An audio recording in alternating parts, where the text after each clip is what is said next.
Thanks to UAB Medicine, I'm celebrating my second anniversary. My name is George McAllister. I'm 55, and I'm a heart transplant recipient. I am a 55-year-old kid. I'm probably the biggest kid that anybody's ever known. And it was very saddening to know that at one time that might not have been possible anymore to be a kid. We came to UAB in October of 2014 and talked to a doctor there in the heart department. He informed us that I probably had end-stage heart failure, and that was pretty much a shock. We had been doing well after a quadruple bypass surgery.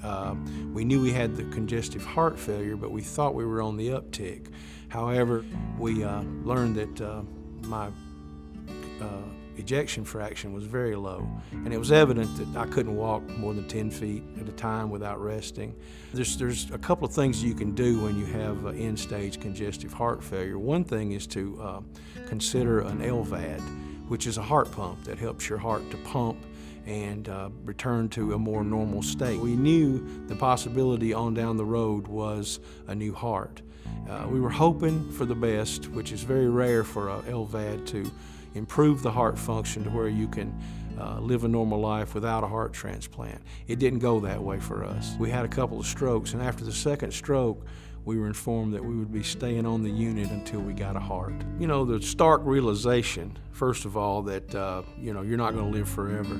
You're not going to be picked for the first round of the draft ever again. You're not going to jump 4-rail fences. Those things go through your mind, you know, what you can't do. So what we had to do was get our head wrapped around the things that we could do. If anyone was in a similar situation that I was in with end-stage congestive heart failure, UAB would be one of the first stops I would think they would make, at least for an evaluation. And that's where I went, and that's the reason I'm sitting here now. We absolutely were in awe of the facility. We had no idea it was such a world-class institution. We do now, and we preach it all the time. One of the biggest things that happened to me was seeing the total selflessness of doctors and nurses. I got first-hand experience with people who set their lives aside every day in and day out, all kinds of hours, and they see all kinds of things that, you know, I never wanted to see.